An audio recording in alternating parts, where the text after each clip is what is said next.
we want to come from a place of all feelings are welcome, but all behaviors are not. Like, it's not wrong to be sad in a moment when you're appropriately sad, but it's more about how we handle it and what the behavior is from it. I'd rather be sidelined trying to achieve greatness than watch greatness achieved and it only set on the sideline.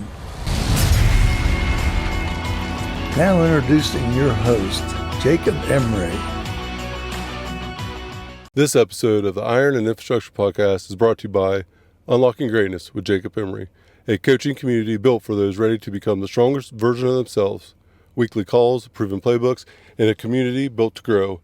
Greatness is not given, it's unlocked. Join us today at jacobemery.com or DM coach at jacobemery44 on all social media platforms. Welcome to another edition of the Iron and Infrastructure Podcast.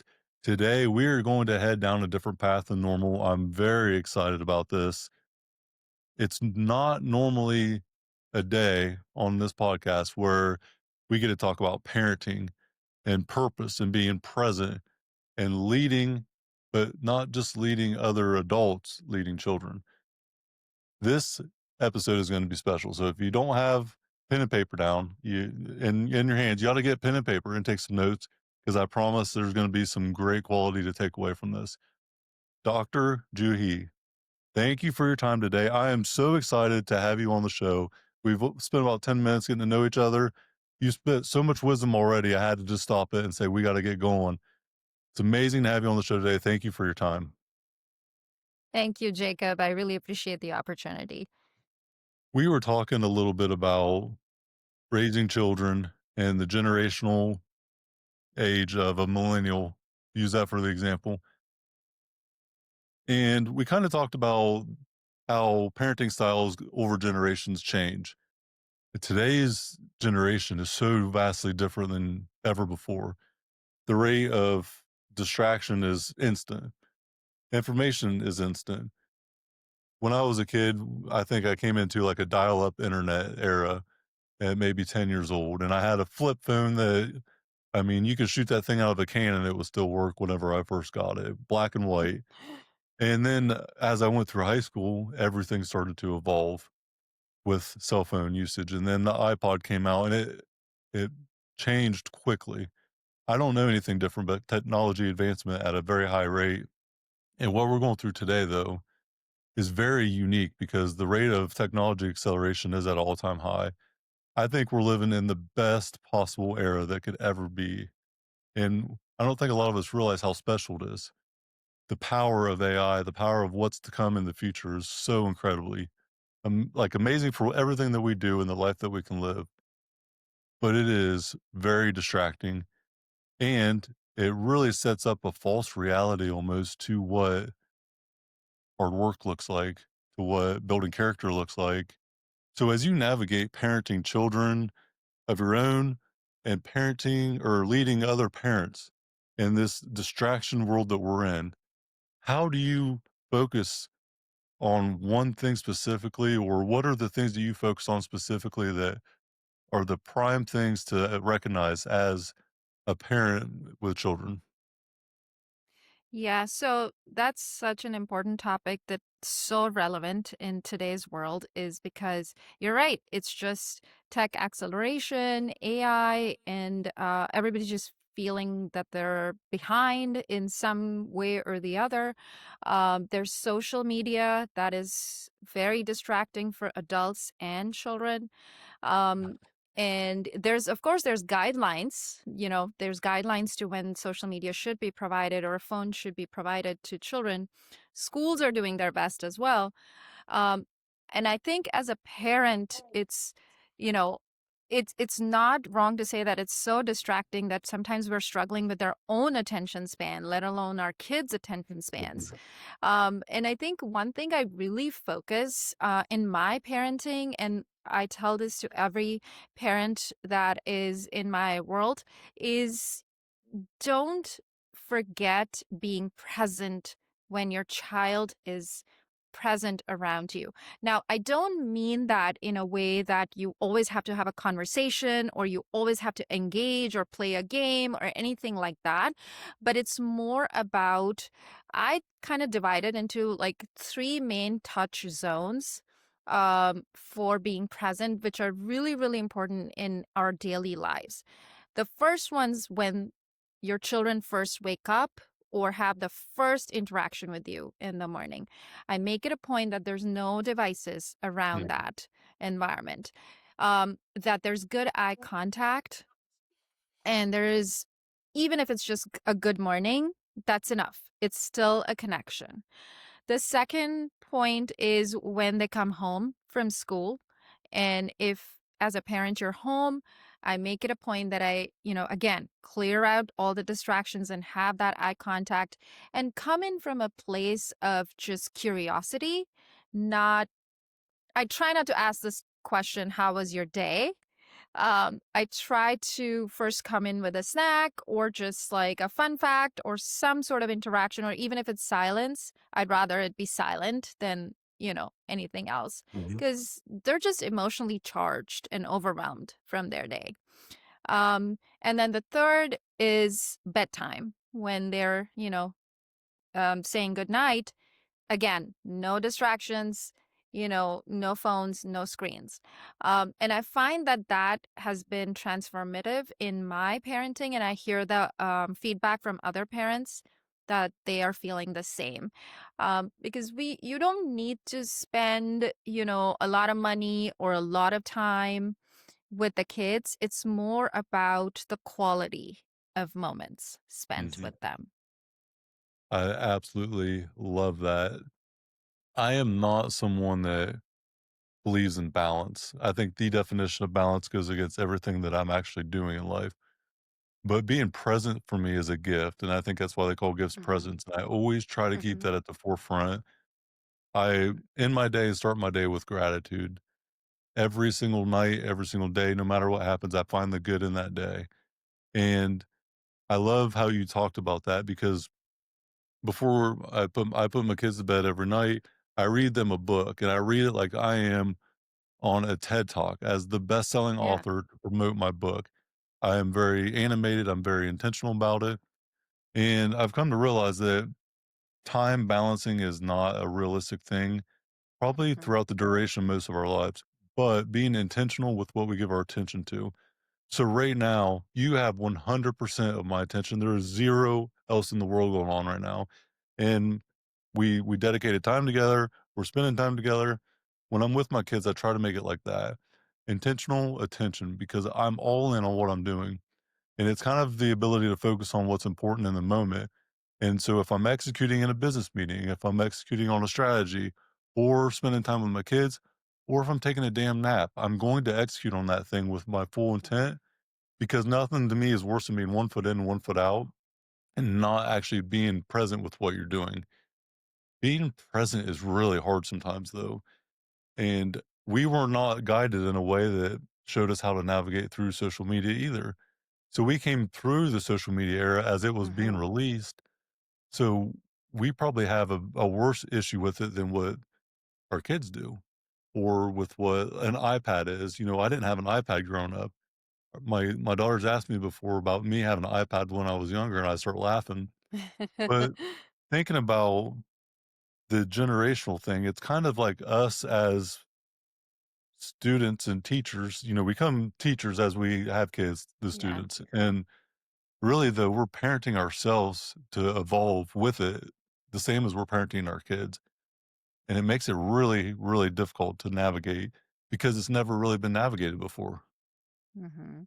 Yeah, absolutely. In the digital age, that this is a whole nother world that we're navigating. And it used to be, I mean, I would even like think about it as like a pre-COVID era and a post-COVID era, because during COVID, when all the kids and everybody went online, I think that really just pushed everybody. It was a need to Hmm. be online more than offline. And I think then it became kind of a way of life, And now we're all like, oh my gosh, there's too much screen time. All of a sudden, we're all realizing that, and we want to scale back, and we don't know how. But I think there's hope. I think if we intentionally think about it, because I get this a lot. Like, I've already given my kid like 4 hours of screen time per day. How do Mhm. I now all of a sudden tell them that I'm just going to take the iPad completely out because now I know that it's bad? Well, you don't have to. You can, again, it's all about the intention that you set. And depending on the age of the child, you can have a, honest conversation about it and reset and reframe that. And even if we scale back, like, say, 10 minutes a day to an optimal amount, which is agreed upon by your family, that still would work towards, going more offline and more present with what's happening. The other thing we're struggling with right now is we're raising a generation that, for the most part, doesn't know how to be bored. Because if you remember, like, car rides, and road trips, like, what I remember from my childhood is just looking outside or taking a nap or having a conversation or maybe playing like a car game. But now I'm having to like negotiate screen time during car rides. And it's like, okay, well, 30 minutes of this and, then 30 minutes off. Mhm. But it's the brain's just wired to be like, what's the next thing? What's the next thing? And we don't have these white spaces built in. And so, as you know, if we don't have that focus time built in, then that kind of affects our creativity. And it's going to affect the thinking and the thought process, because how do you get new thoughts when you have this white space? Mhm. So that's, I think, one of the major challenges that we're navigating. And um, it's not like parents are not wanting to do it. It's just sometimes they don't know how to do it, There is no because the blueprint. ship has sailed. Yeah. Mhm.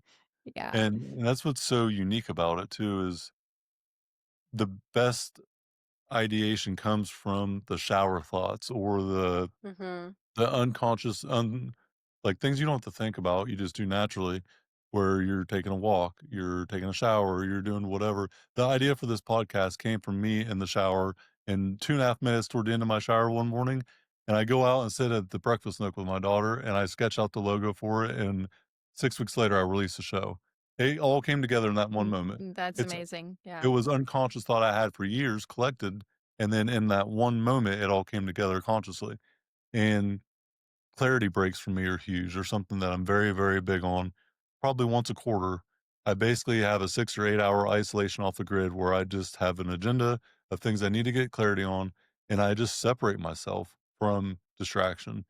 And I have learned that being in a environment with a lot of noise and a lot of, like my main business, I don't have an office in there anymore where it's a stationary office. I go in for meetings, I go in for things I need to be there for, but I have a home office, I have an offsite office. I have places I can go work, I can isolate myself from Hmm. distraction. I have a hard time focusing. Majority of my life has been a struggle, but I've had to create atmosphere and environment for me to do that.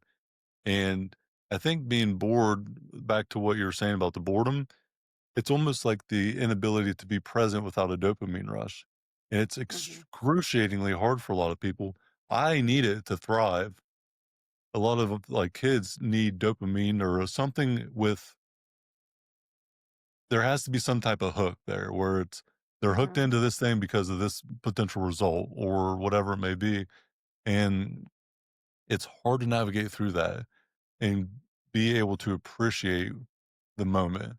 And I think that's the big thing for me. It's the moments that I appreciate now are so subtle and so small and happen all the time. But my ability to recognize them for the value that they have has been life changing for me. How do we get that in our kids though? Yeah. So, usually what I do is I recommend no device zones in homes. So being that Mhm. It could be like the dinner table or breakfast. Any meal time is a Mhm. no device zone. And the most important thing with that is everyone has to follow that rule, not just Yeah. the kids, Yeah. because otherwise it's not going to work. It's going to fall apart because we have to model what we want to see in our children. We have to model the change we want to see in the world. So that's the same principle over here. Um, the other thing is we have to follow through as parents when we give them, white spaces and they're like, well, we're bored. A lot of times that brings on a lot of anxiety in the Mhm. parents because they're like, oh, we must be doing something wrong that our child is bored, that they're not playing a sport or so it's not just screen time. I feel like it's just everybody's life is just so scheduled Yeah. that there's no unscheduled. And it's almost bad to have unscheduled days, you know? And if we can kind of model that with our kids and we just kind of we're like, okay, well, this is just, a family day with Mhm. no set agenda. Now, that doesn't mean that we're just sitting on our laps, but we're just like, we are just going with the flow type Mhm. of, situation. Yeah. And so I think that would help them understand that um this is normal to have days like this. And on a daily basis to kind of inculcate those micro breaks, Mhm. um, so that there is opportunity for creative thinking that's available to them. I love it. I don't think it's intentionally done this way, but to some extent, by design, I guess, Monday through Friday is a Yeah. very pretty structured, week. The kids go to school, Yeah. jujitsu on Wednesday, there's dance on Wednesday before jujitsu, and then there's dance on Tuesday, or, it's pretty somewhat clear what the week looks like. But then Saturdays for me and my girls are like a free for all. We can do whatever. We Hmm. don't really have a lot of scheduling done unless there's a sporting game or something like that. My youngest daughter played soccer, so we had a game in the morning, but after that, it's projects. And I mean everything from cardboard rocket ships to Hmm. we're gonna, build this thing to the top of the, garage and we're gonna do this. Or it's just the most wild thoughts that come to mind because we're present. And I've done some of the dumbest stuff ever with duct tape and cardboard to date, Yeah. just putting something together, and I enjoy every moment of it because 'cause I'm almost like a kid that's present in that moment too, with my kids. So I get to enjoy this experience almost, like, as a child, almost like where it's just me being there and enjoying it, and Yeah. I enjoy not what I'm doing, but what they're doing and the enjoyment they have doing that, and I love how you said that, like, go with the flow because that's kinda what it is. It's not a free for all, it's not madness, it's not controlled. It's Yeah. just going and enjoying life for what it is and not having that rigid structure. And I just thought about this, the generational thing has been a topic of conversation I've had quite a bit with leadership. But when it comes to structure, today it seems like structure, having systems and models are so at the forefront of everything we do, and rightfully so. Is that stemming from a generation before us that never had structure like that? So they are more prone to working themselves into the ground before actually gaining any ability to be more efficient? Yeah, I've thought about that also, but I think it's more if we kind of just twisted this a little bit and thought of it as rhythms Mhm, versus, like so rigid, mhm. in structuring. Because structure and routine is great, but it's when we pack it too much and we stop thinking about rhythms because it's like, okay, Saturday morning, 8 to 12, we kind of do this. But it's like when we get so rigid about it, that this is Yes, exactly what we have to do, is when we kind of are putting ourselves under a more pressure, and that's what gets distributed in the family. So I love like it. to think of it as more rhythms, and rhythms create that outline. There's a guideline, but there is wiggle room Mhm, to kind of, do something spontaneous. as well. Um, because without that, it's going to just be like a free for all type of situation and no one would know what's happening. But with the rhythms, that creates a sense of, almost like a security, but also Mhm. spontaneity. Well, it's not so rigid that you're robotic in the Yeah. day Yeah, where I exactly. for me, like a vacation or something of that sort where it's supposed to be fun and relaxed, nothing was worse to me than having schedules. And Yeah. I used to be someone that was so uptight about being early to everything I did.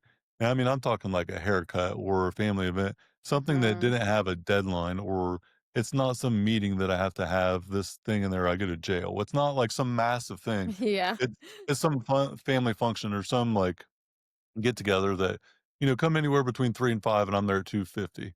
And I used to be so like particular about that. It would drive me crazy if I wasn't. If I'm at the airport, I'm 2 hours early.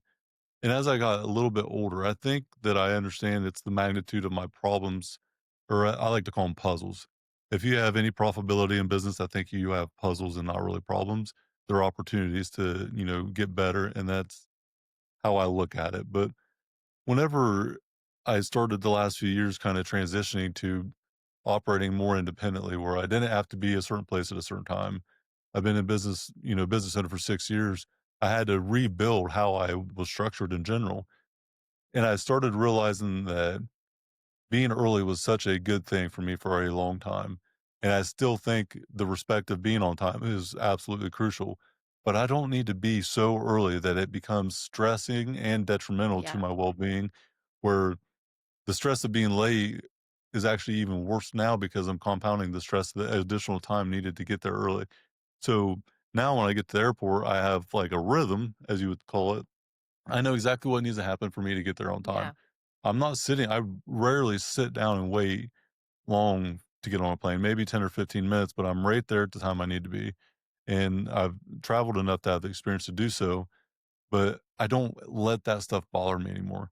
If I'm not Yeah. exactly on the dime early or on time exactly for something that's not critical, so what? I have bigger problems, I think, in my life, and I think is that like a natural thing, Yeah. or what do you think? Okay. That's so relatable because I'm just like that too. Yeah. I'm like so and what I found over the years was that I was just not only stressing myself out, but I was stressing my family out. Oh, yeah. And they're just I at the end of the day, what is the most valuable thing to Mhm. all of us is our relationship with our family. And if something's not serving me or my family, then I have to let go. But that is if it's a habit, it's hard. Mhm. And again, if the family's seeing that you're working on it, they appreciate that, and they respect you. And it's something that I would get so worked up if I was 5 minutes late to something. Mhm. And I actually had one of my clients had a big issue with this, that she was asking her daughter to get ready and be down at a certain time because they had to go to their grandma's house, and mom hated being late, and their daughter was taking like a teen daughter taking like 5 extra minutes Mhm. because she had to go through whatever her steps of getting ready. And they got into an argument, and after that, it was mom just went into such a big guilt spiral that Mm. she just was not able to get on top of it. So every interaction after that led her back to that same Oh, interaction. man. Yeah. And it just became so hard for her to break that thought and that cycle. And she just kept blaming herself. Mhm. And so when she started working with me, it was like, we had to peel the layers off as to what exactly was going on. We had to kind of get really deep into it. And she was thankfully able to, with the work we did, she was able to come on the other side. But just because she wanted to be like, you know, just right on time, it it just led into all of that. So sometimes we just have to take a deep breath and step back and think about what are we trying to do and what are we trying to hurt? Like what is going to hurt this if this goes through or if I like stress everybody out? Mhm. How is that car ride going to be? Versus, is it okay to be 5 minutes late? Because I'm not really gonna. I mean, in case of missing a plane, of course, I don't want to miss the plane. But just just to get the point across, it's Yeah. sometimes really important to just take that deep breath, pause, and be present in the moment. Sometimes zooming out helps. I tell this to my husband a lot. Like, let's just zoom out and see what's happening, like get an overview, and then we can zoom in on the puzzle piece that we're trying to actually solve. Love it. And that gives a lot of perspective. It really does because I think we are most oftentimes the bottleneck in the situation as Hmm. leaders of any sort as parents or as entrepreneurs, especially where we have these unconscious thoughts that lead to this conscious thought that puts up blinders and we believe this thing to be true. But a Yes. lot of the time, it's more rooted in what's always been a traditional thought than actual reality. I think there's two types of people in life. There's the person that's always seeking truth.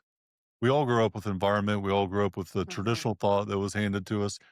We have to make what it is out of it for our own self. But traditional thought oftentimes has limitations if you always stay in that same thought process.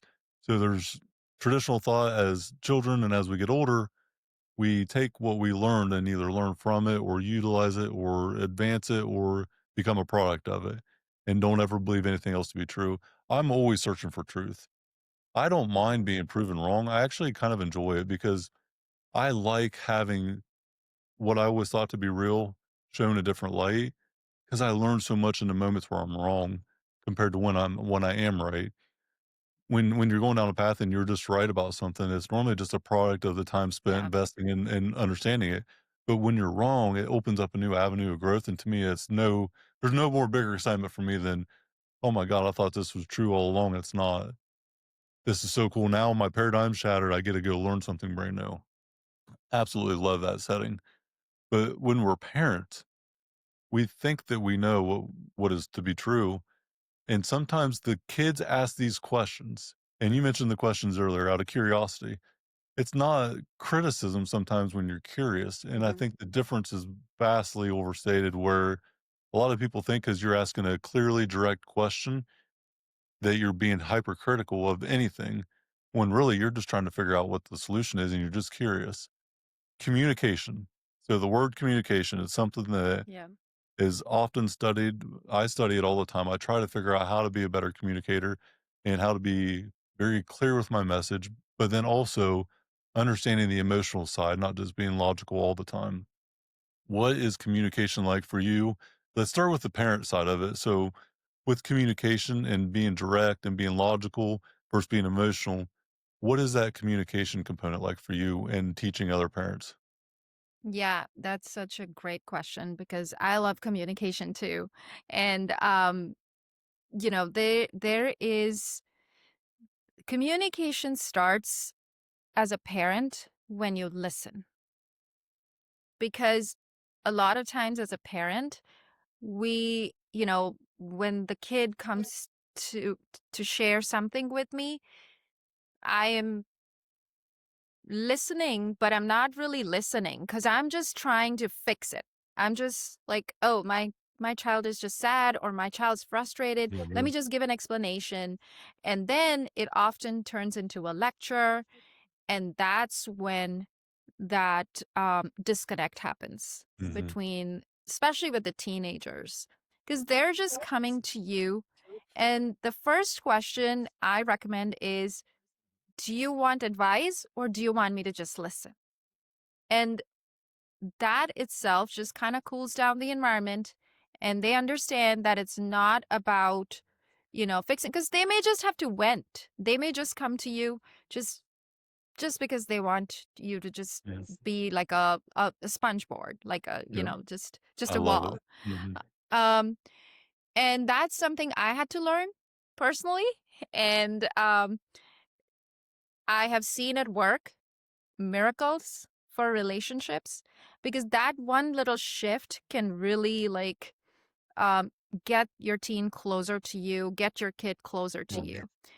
And the other thing I really want to be intentional about, and I want to make sure that everybody that's listening is getting across from our conversation, is communication is we are communicating from a place of connection, not correction.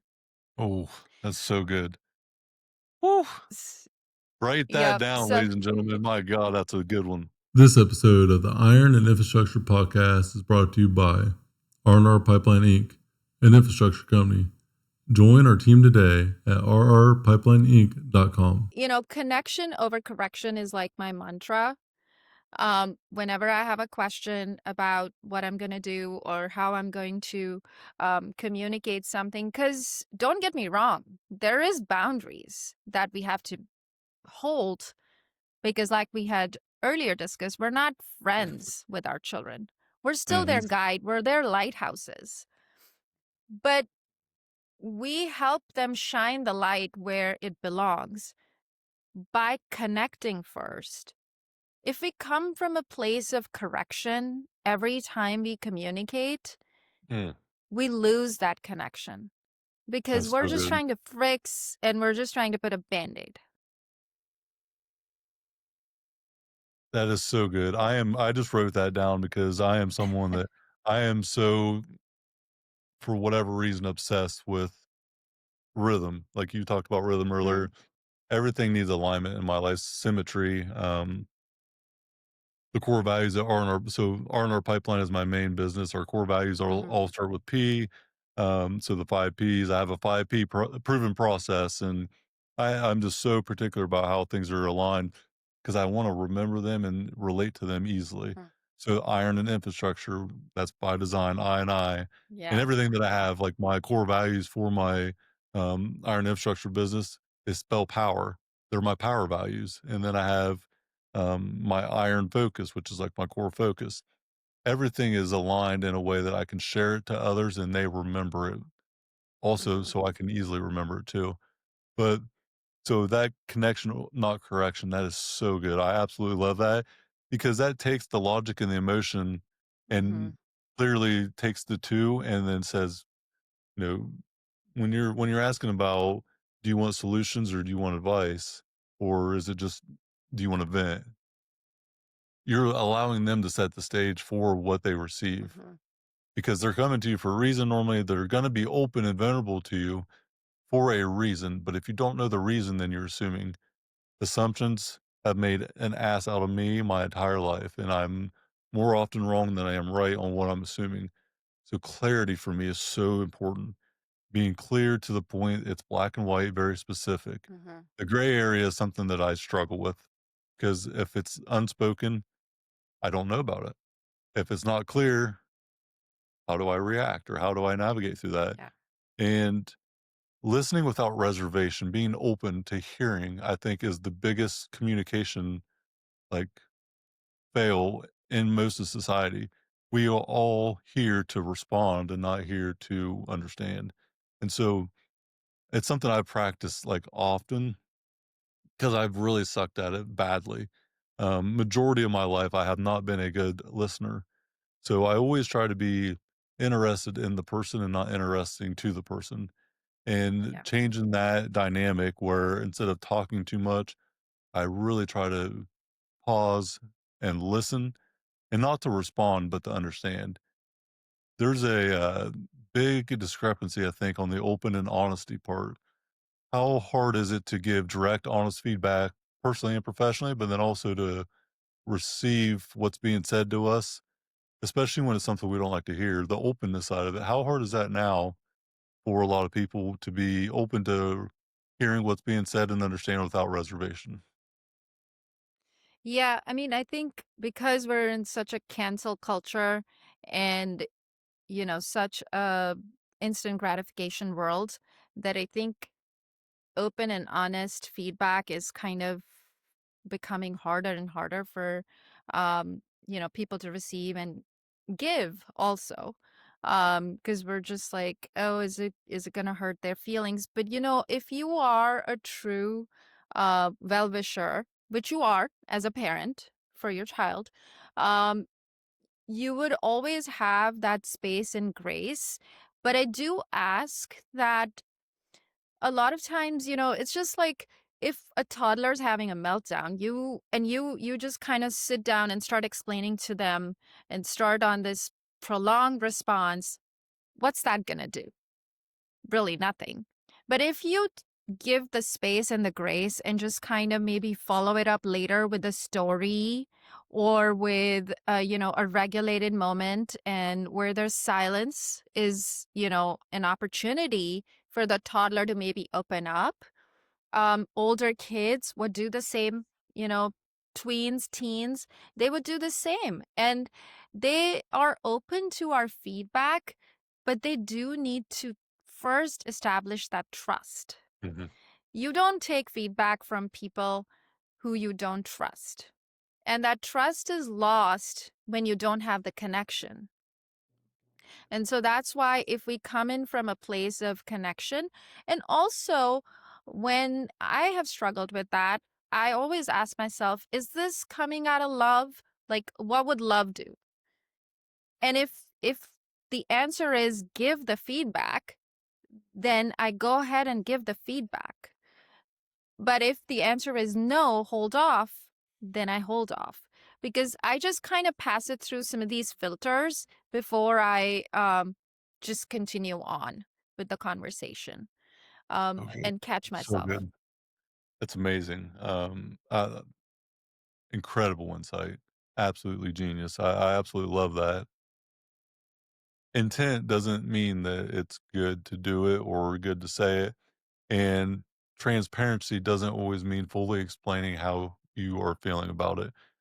I know I've heard different examples, but I think it was Simon Sinek had talked about Hmm. going in maybe to the opera or something, had a friend in this play, and it was god awful.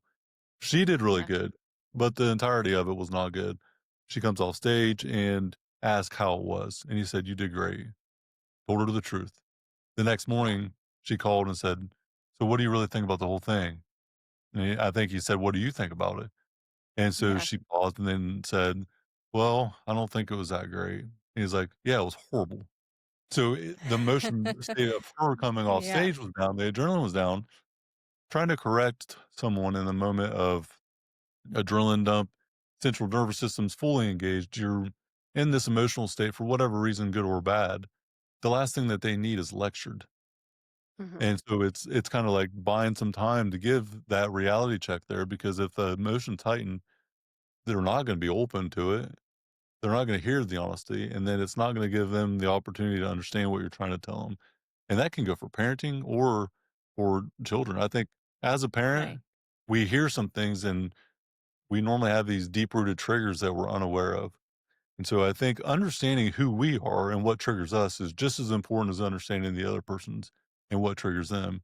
And I always try to pause. If something really pisses me off, I'm like, okay, Yeah. is it true what's being said? First thing, like I got to look in the mirror first. Is it true? If it is true, then why does it piss me off and why am I doing the thing? And if it's not true, why am I triggered by it? And how can I react in a way that doesn't make it worse, whatever the situation is? A lot of times the insults that come to us when they're intentionally made to be insults, a response is not going to get a good reaction. It's only going to get a worse reaction. So instead of accelerate it, instead of being a fire starter, I'd rather be a fire extinguisher in that moment. And I would rather Yeah. just set the stage. I am not in the headspace to talk about this right now. Can we wait till later? Whatever the delay would be to get it to be had later. And it's not so much unwillingness to have that conversation.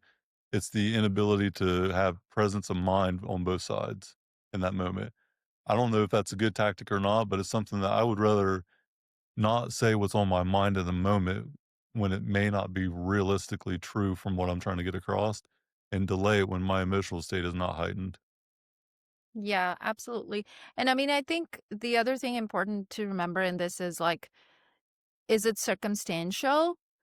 Is it Mhm. a fact, or is it a thought? Because sometimes it's a thought and we're just that thought seems like a fact. Mhm. But like you said, is it true? Meaning, like, is it a fact? Like, Mhm. if the feedback was given or a comment was passed, was that truly a fact, or it's just a thought? And there's always room to clarify if that is the situation. But with kids, because I have two teens now. I'm in that season of raising two teens. And so it's always like, you want to stay close to them, but you have to be able to let them have a space. It's like one of my patients, she's 12, and she came up to me and she was like, I enjoy alone time a lot. And she's like the oldest daughter. She's got three young siblings. Is that bad? Like, I just want to, sit with myself. And so I had to explain to her that it's totally normal to feel that way. And if, you're involved in so many activities, you're on the go, it's really healthy to be able to kind of replenish yourself and reset yourself with that quiet time.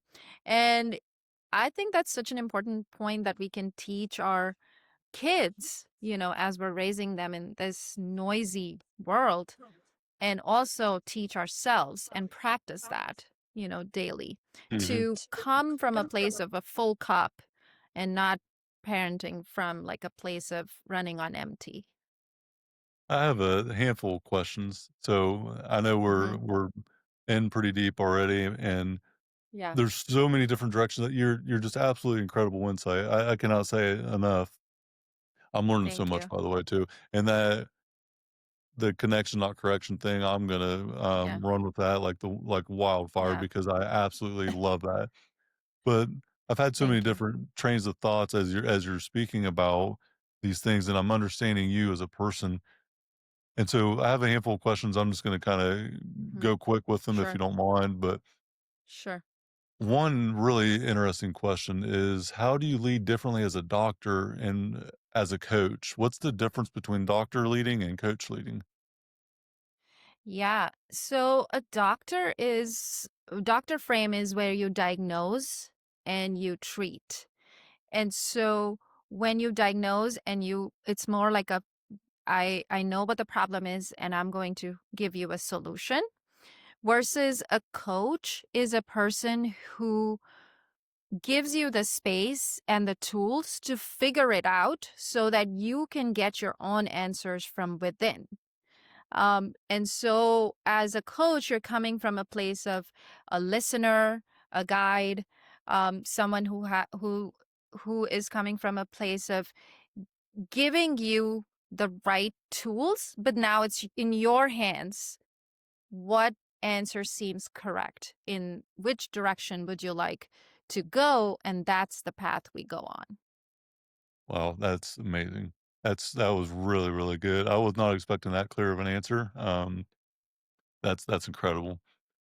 What kind of in that same realm, what has entrepreneurship taught you that you never were learning in medical school? Whether it be about people or just anything, but what was the difference between entrepreneurship and what you learned in medical school? So in medical school, it's all about systems, protocols. We obviously do no harm. And I mean, I'm so passionate about my profession, and it's a gift that I've received, and I, love helping people. Um, when I chose the path of entrepreneurship, I learned so many limiting beliefs were holding me back, and it was true freedom. It's just, the gratification that came from entrepreneurship was just another layer on top of the gratification that I get from my profession itself. So I feel really blessed and thankful for having both of these, um, you know, kind of in my world. But the more I go down the path of entrepreneurship and taking decisions and breaking those ceilings, and it's more the limiting beliefs that I carried for so many years. Um, just the narrative that I was telling myself to stay small, and entrepreneurship has opened that box for me, and so many opportunities line up. And I think it was the biggest thing was I learned how to take decisions and how one decision can change your life. And I'm a firm believer in that. It's not always about making the right decision, but making a decision Hmm. right. Just the decision. Yep. Mhm. Yep. So kind of in that same realm then, I guess this one kind of just hit me as you mentioned all that, but your professors through medical school or teachers in medical school compared to mentorship or coaches in entrepreneurship, what's the difference in leading style from that regard? Yeah. So the professors, and by the way, I went to med school in India, so it's Mm. a very different environment over there as well. So that's another thing that I've dealt with, culturally, just kind of living in two different parts of the world. Um, but always very supportive as professors. They just want to, teach, and they're passionate about um, these kids becoming doctors and, doing the best they could in the world.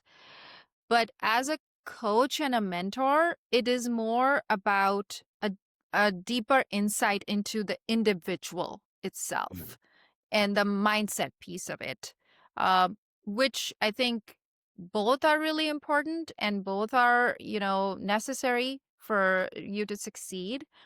But it's also coming from a point of like whenever I've had a mentor as a mentee, what can I add to them as a mentee?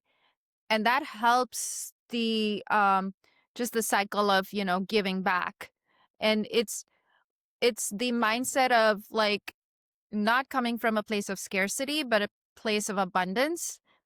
So, a mentor may know a lot more, a coach may know a lot more, and I'm here to learn from them, their wisdom. But what can I add to Yeah. that as well? That keeps that abundance flowing. Love it. I've had a lot of circumstances. I'm in a coaching program called Strategic Coach, and I go to Chicago every quarter for it. Dan Sullivan founded the company in the 80s, and it's been 40 years of him teaching entrepreneurs. And it's Yep. basically entrepreneurship college that, a Hmm. lot of people there went to school, but it's ongoing, never ending ability to take tools, implement them for freedom in your life. And I was honored to be on that show. It's an absolutely incredible program, and I love it. It's been life changing for me. And it's so interesting to learn from someone that has been doing this for a long time. And then it's also interesting to know that sometimes in a room full of students, as we're learning from someone else, our value is actually really high in that same setting because we're all high Yeah. performers in there. There's a lot of times that I've been able to help other people out more than maybe the teacher did in that moment or someone else did. And it Yeah. was baffling to me to understand that we don't recognize our own value a lot of the time. Yeah. Sometimes we don't see that we're as valuable as we really are, and sometimes we don't know that we're not as valuable as we think we are. So understanding really where we're at is very powerful, but it doesn't come without a lot of intentional work. How important on a scale of 1 to 10 is it to put ourselves first? Some might call it selfish, but building the best version of ourselves with health and fitness, with personal development, with making sure that we are the 10.0 version of us to serve the world. If I could give it more than 10 points, I would, because Amen to that. Mhm. it's so important. I mean, I just can't stress it enough. Health and fitness. I've always been an active person, but when I made it a non-negotiable in my daily life is when I became a better mother. Um, and yes, some might call it selfish, but the fact of the matter is you just can't pour from an empty cup. Mhm. So whatever fills your cup is what you want to focus on. Now, self-care may look different for different people, Mhm. and I respect that, but personal growth, health and fitness, your mind, body, and soul, the health of, you know, your inside out is what's going to show up in your business, in your relationships, in your life. And I mean, you just have to ask yourself, like, as an 80-year-old person, am I going to be proud of this? Am I going to be proud of these habits that I have today? And if Mhm. the answer is yes, awesome. And if the answer is no, then, do yourself a favor and pivot, pivot from there. Because you're not doing this. The fact of the matter is, you're not doing this just for yourself. It is really, at the end of the day, it's not selfish. You're actually doing this. Your kids are going to be thankful. If you're a Yeah. healthy, uh, older grandma or grandpa, your kids are going to be thankful for that. Mhm. And putting in the work today is going to what's going to add up, brick by brick. So good. That's amazing. Wow. The way you lay that out is so good. Whenever someone would say, "Oh, you're selfish for doing this or that," I'm actually selfless because it's not what I want to Hmm. go do. I wake up at 2:50 in the morning, so pretty much 3 a.m. Monday through Friday. I'm at the gym by 3:30 Hmm. and pretty much till 6 a.m. That is my time. Physical and mental development at the highest degree. I start every day off like that. Before the sun comes up, I have absolutely conquered the world that day with the physical workout, Yeah. probably roughly an hour of time spent. It doesn't have to be extreme every day. It doesn't have to be intense Yeah. every day. It has to be consistent over a long period of time. And the mental part of it, as soon as I get done working out, the dopamine rush is there. I'm feeling good. I'm probably more able to focus on something. I'm not distracted because I just got done working out, which disconnects me from anything digital. So I have an audiobook that turns on before I even get my truck started and get in it. It's already on my phone. As soon as my truck starts, Yeah. it's on and I'm engaged in that thing. And it's hard sometimes to even disconnect from that because I'm so in the moment. And so I just let that be a habit of mine where I have 5 standards. I call it the standards of greatness. Number 1 is no snooze. You set your alarm clock to wake up, you wake up. You make it a Hmm. non-negotiable. It's the habit of it and the importance of that Yeah. habit over the actual time you're waking up. The next one's physical output, and then the third one is mental input. 10 minutes a day is all that I look at to be a bare minimum requirement. It's enough to be intentional, to move forward and keep the momentum in place. So it's not this 7-day a week, hour and a half workout Yeah. intensity. It's about the non-negotiable part is the everyday that just microdose. Most days are much more than that for me, but 10 minutes a day equals 60 hours in a year, and you can get a lot accomplished with that compound Yeah. effect. The fourth one is track and attack. You must track your progress. If you're not tracking where you're going, then you're going to end up exactly where you don't know. Any road will get you there if you don't know where you're going. Yeah. So you must track progress. You must set out something to obtain with that progress, but being important and intentional about the tracking is huge. And then you attack every day for what it is. If it means a Sunday afternoon nap, attack that nap and make it the best. Really back to Yeah. the intentional attention. It's about focusing on what you're supposed to do that day. And then the last one is gratitude and preparation. Gratitude at the end of every day is non negotiable for me. Win or learn. It's something that I live by. I don't ever lose because losing to me is accepting failure. I win, get desired outcome, or learn, not get desired outcome and have a lesson learned because of it. And that's where gratitude comes in at the end of every day. I've only had one bad day in my life, and that's when a tragedy happened. Every other day since and every day before that was a good day. I don't have any bad days. And then preparation. I think success today started yesterday. Preparation for me is so simple. I'm like a third grader. I got to get my lunchbox put together. I got to have my food packed, Hmm. my gallon jug of aminos and hydration put together. I'm ready for the gym with my clothes laid out. I'm ready for my business day. I'm very simple. I wear a black shirt, either long sleeve or short sleeve, 99% of the time. I don't want to have to think about the little things because I have the big problems Yeah. to solve or puzzles to work through. And so them are my 5 like standards. It's amazing how simple them things are. It's amazing Yeah. how often people will look at that like and laugh and then implement it and their life is forever changed. Yeah, I love that. I love that. Absolutely. Very inspiring. Thank you for sharing that. So for you, you've done so many things, and I want to touch on this because you kind of mentioned a little bit ago. you grew up in India, right? Is that correct? Is that where Mm-hmm. you're born and Yep. raised? And then you come into Yes. the United States. I'm gonna just let you talk about that whole experience. I cannot relate. I'm ignorant on Yeah. this. I can't even understand it. Just lay it out there what that dynamic is like and what the learning lessons are, the things that you can help other people with maybe. But the floor is yours. Tell the listeners all about it. Yes. Yeah. No, I love sharing my story. And I came in the United States for my residency, which was my pediatric training. So I spent 3 years there, um, and I learned so much. I mean, just for starters, like medical school in India and the culture in medicine in India is you always uh, address your professors by like their last names. You say, Dr. So and so. And here you come here and they're all like, "Oh, just call me by my first name." And I'm like, "No, that's wrong. That's very disrespectful. I can't do that." And so that itself, I mean, the little things like that was just like learning every day.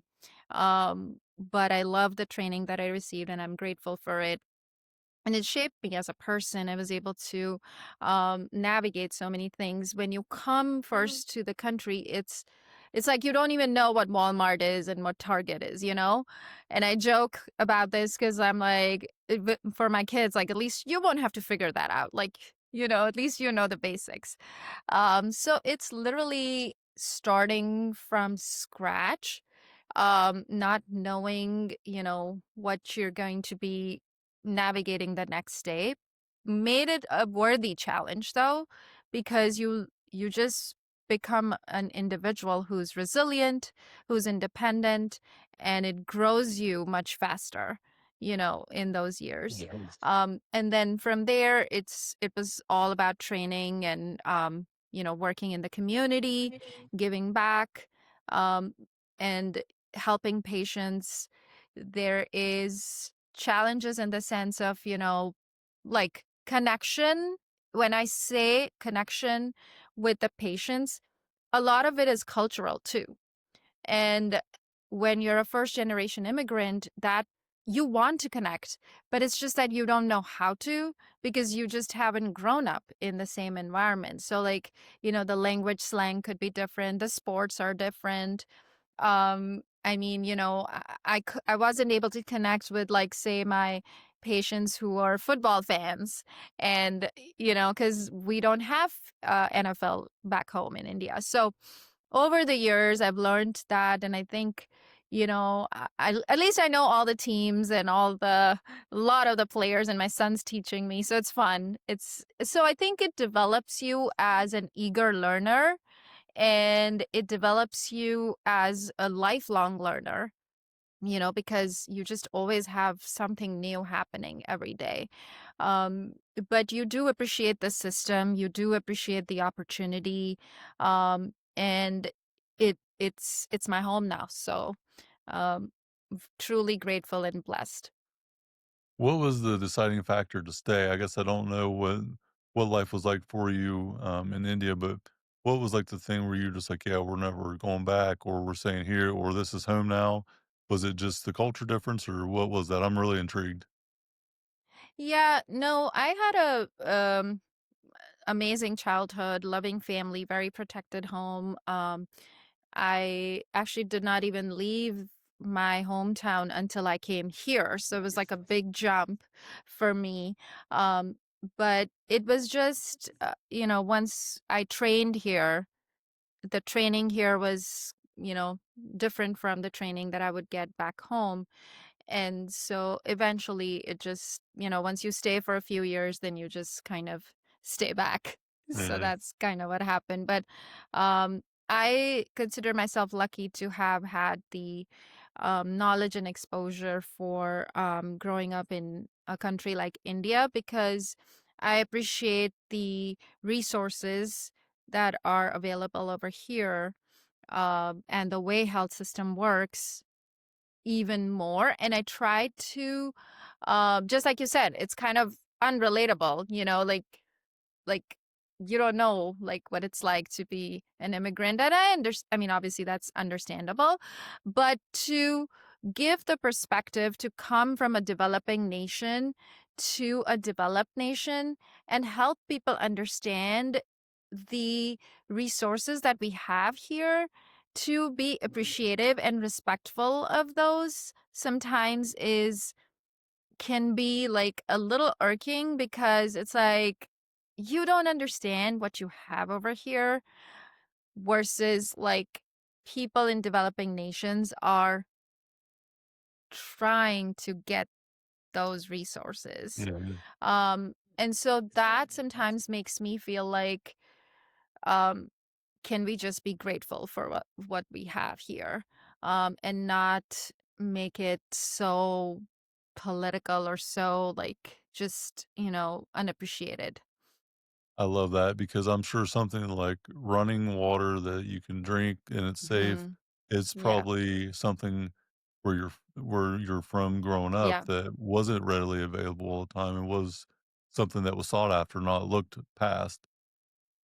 That's an assumption, I don't know, but I'm just assuming on little things like Yeah. that here Yes. were really big things, where you're from back home. So I love the insight. It's incredible.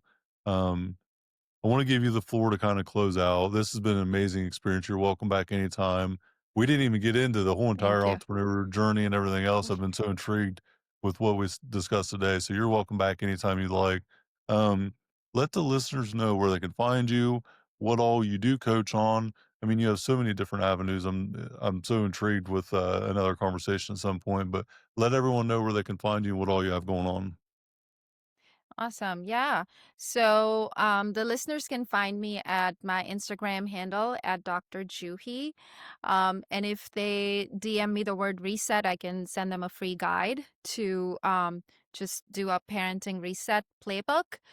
And then I think I would like to close out by saying that remember to stay curious and not controlling, stay connected and not correcting.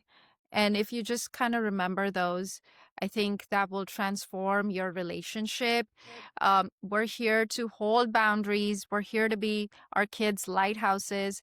We're here to be a support that they can fall back on. And if we can build that trust and keep that connection, that will go a long way. It doesn't have to be elaborate, it doesn't have to be a lot of quantity. It just matters. The little moments matter the most. Mm. Mm. What was the playbook again, and what was your Instagram handle? Did you mention that?